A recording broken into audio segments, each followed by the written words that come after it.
আসসালামু আলাইকুম প্রিয় দর্শক, আপনাদেরকে শুভেচ্ছা সহ আমন্ত্রণ জানাচ্ছি বাংলা ভিউ সংবাদে। সাথে আমি তানজিলা আক্তার। প্রথমেই শিরোনাম। সিলেট কৃষি বিশ্ববিদ্যালয়ের পেছন গেট এলাকা থেকে আগ্নেয়াস্ত্র সহ যুবক আটক।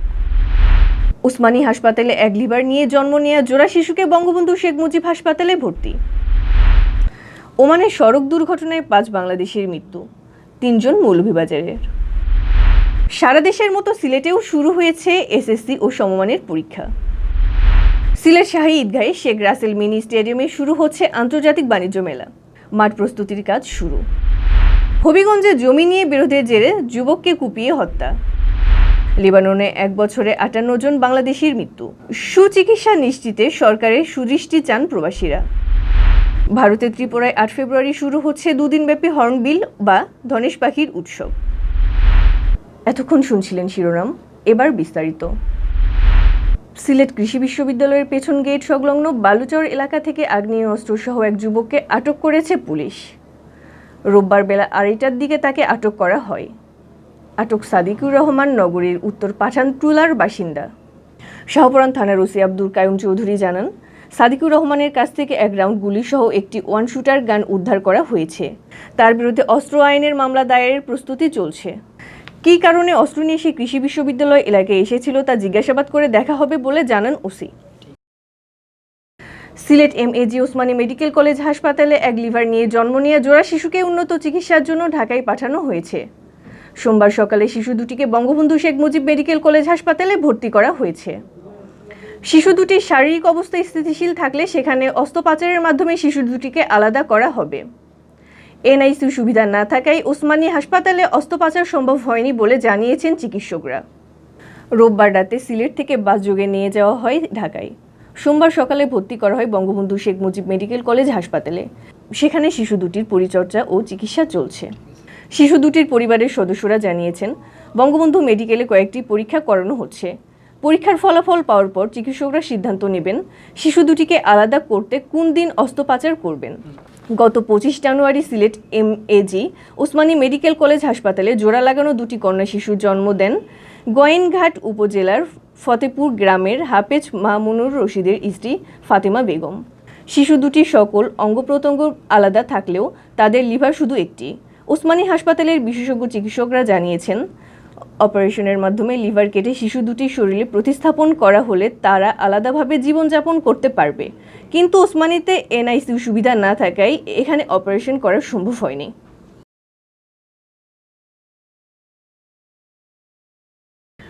ওমানের সড়ক দুর্ঘটনায় মারা গেছে 5 বাংলাদেশি।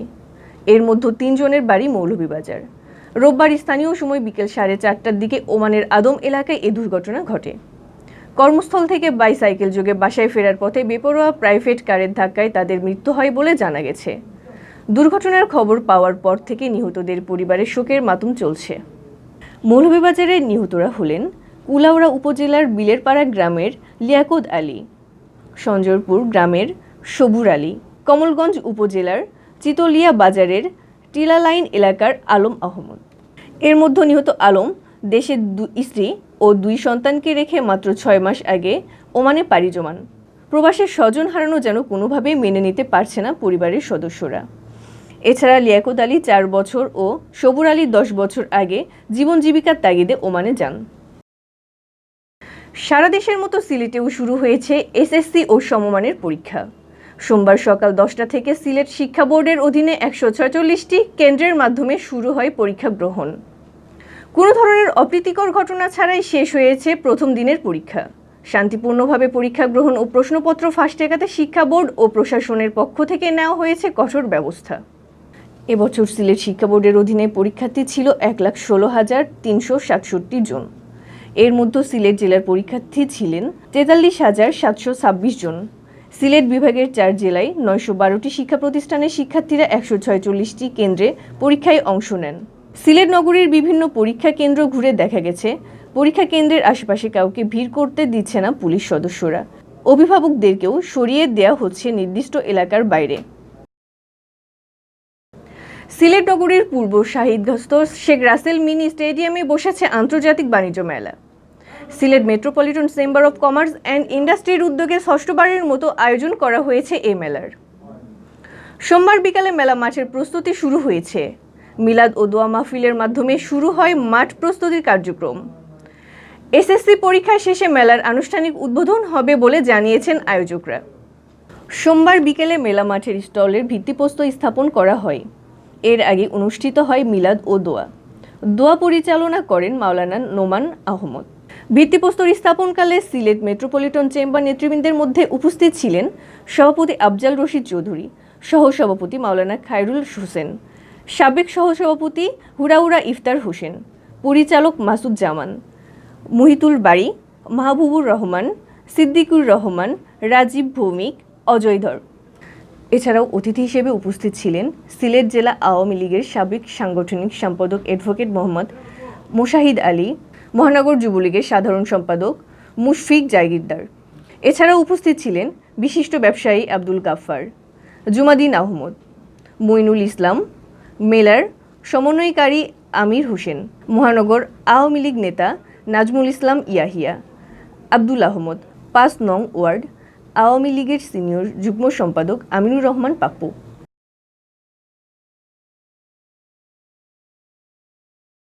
হবিগঞ্জের বানিয়াচংয়ে জমি নিয়ে বিরোধের জের ধরে প্রতিপক্ষের হামলায় নিহত হয়েছে এক যুবক। দা দিয়ে কুপিয়ে হত্যা করা হয়েছে তাকে। এই ঘটনায় গুরুতর আহত হয়েছে আরেক ব্যক্তি। রোববার রাত 7:30টার দিকে বানিয়াচং উপজেলার করচা গ্রামের হত্যাকাণ্ডের এই ঘটনা ঘটেছে। হত্যাকাণ্ডের সাথে জড়িতদের গ্রেপ্তারে পুলিশ অভিযান চালাচ্ছেন। পুলিশ জানায়, করচা গ্রামের আব্দুল মতিনের ছেলে মামুন মিয়ার সাথে একই গ্রামের কদর আলীর ছেলে কবাল মিয়ার জমি নিয়ে বিরোধ চলছিল। এই বিরোধ নিয়ে দীর্ঘদিন ধরে তাদের মধ্যে মামলা মোকদ্দমা চলে আসছিল। রোববার রাতে স্থানীয় ইমামবাড়ি বাজার থেকে ফেরার পথে পূর্ব বিরোধের জের ধরে মামুনের উপর হামলা চালায় প্রতিপক্ষের লোকজন। তাকে কুপিয়ে গুরুতর আহত করে ফেলে তারা। আশঙ্কাজনক অবস্থায় তাকে হবিগঞ্জ সদর হাসপাতালে নেওয়া হলে কর্তব্যরত চিকিৎসক তাকে মৃত ঘোষণা করেন। হামলায় আব্দুল কায়ুম নামে আরেক ব্যক্তি গুরুতর আহত হয়েছে। তাকে Sylhet MAG Osmani medical college হাসপাতালে ভর্তি করা হয়েছে। 2019 সালে লেবাননে মারা গেছে 58 জন প্রবাসী বাংলাদেশি, যাদের বেশিরভাগের মৃত্যু হয়েছে হৃদরোগে আক্রান্ত হয়ে। আত্মহত্যা ও খুনোখুনির ঘটনা ঘটেছে কয়েকটি। অতিরিক্ত মানসিক চাপ, লিভ টুগেদার, দালালদের প্রতারণার শিকার ও অর্থাভাবে কঠিন চিকিৎসা না করতে পারায় এই মৃত্যুর মূল কারণ হিসেবে মনে করেছেন অনেকে। লেবানন থেকে মোহাম্মদ জুয়েল রানার প্রতিবেদন, জানাচ্ছেন চৌধুরী নাদিরা। অসুস্থতা ও নানা দুর্ঘটনায় 2019 সালে লেবাননে মারা গেছেন 58 প্রবাসী বাংলাদেশি। চিকিৎসকের মতে এদের মধ্যে 32 জনের মৃত্যু হয়েছে হৃদরোগে, যাদের অধিকাংশের বয়সী ছিল 25 থেকে 35 বছর। হৃদরোগ ছাড়াও দালালদের প্রতারণা ও লিভ টুগেদারের জের ধরে খুন হয়েছেন 5 জন, আর সড়ক দুর্ঘটনায় 6 জন ও আত্মহত্যা করে মারা গেছেন 4 জন প্রবাসী। অন্যান্য কারণে মৃত্যু হয়েছে আরও 11 জনের। লিভ টুগেদার আর খুনোখুনির কারণে দিন দিন লেবাননে নষ্ট হচ্ছে বাংলাদেশের সুনাম। এসব বন্ধে এখনই পদক্ষেপ নেওয়া না হলে আগামীতে দেশের ভাবমূর্তি সংকটে পড়বে বলে জানিয়েছেন প্রবাসীরা।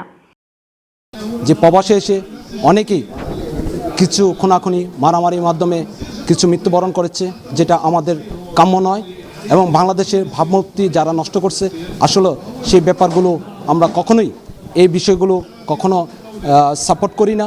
লিভ টুগেদারের কারণে আজকে আমাদের দেশে, এই দেশে দেখা যায় প্রায় প্রতিনিয়ত খুন খারাপি লেগেই থাকে। দেখা যায় কিছুদিন আগেও একটা মহিলা নিহত হয়েছে, এর আগেও আমাদের মোকাল্লেসে একটা মহিলা নিহত হয়েছে। কারণ শুধু একটাই, এই নারীদের লিভ টুগেদার। অন্যদিকে লেবাননে চিকিৎসা ব্যয়বহুল হওয়ায় অল্প আয়ের প্রবাসীরা সেবা নিতে নিয়মিত যেতে পারেন না চিকিৎসকের কাছে। ফলে দিন দিন ডায়াবেটিস ও হৃদরোগীদের সংখ্যা বাড়ছে। সঠিক চিকিৎসার অভাবে অকালে প্রাণ হারাচ্ছেন তারা। বাংলাদেশ দূতাবাস ও জাতিসংঘের অধীনে লেবাননের সমুদ্র সীমানায় অবস্থিত বাংলাদেশ নৌবাহিনীর উদ্যোগে মাঝে মধ্যে প্রবাসীদের দেওয়া হয় বিনামূল্যে চিকিৎসা সেবা।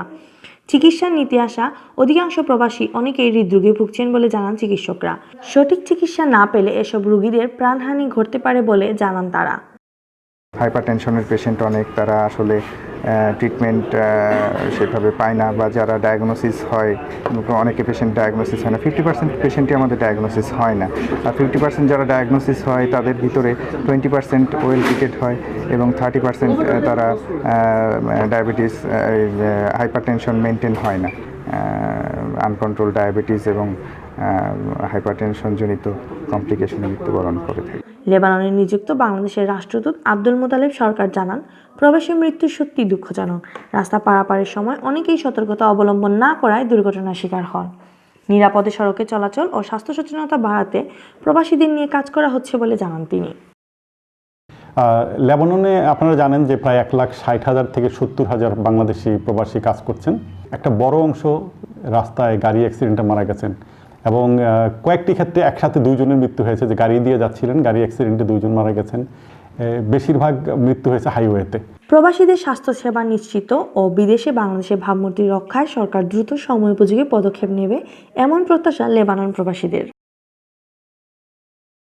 আগামী 8 ফেব্রুয়ারি তেলিয়ামুড়া বড়মুড়া ইকো পার্কে উদ্বোধন হতে যাচ্ছে 2 দিনব্যাপী হর্নবিল বা ধনেশ পাখির উৎসব।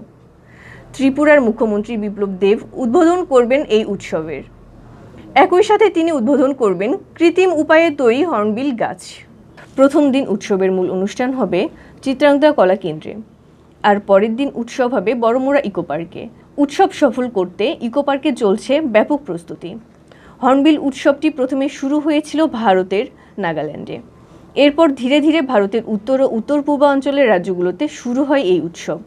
এবার প্রথমবারের মতো ত্রিপুরায় আয়োজন করা হয়েছে এই উৎসবের বিভিন্ন পর্বে থাকবে ধনেশ পাখির সেজে নাচ গান। প্রকৃতির সঙ্গে বেঁচে থাকা এবং প্রকৃতি ও পাখি রক্ষায় জনসাধারণকে উদ্বুদ্ধ করতেই এরকম উৎসবের আয়োজন।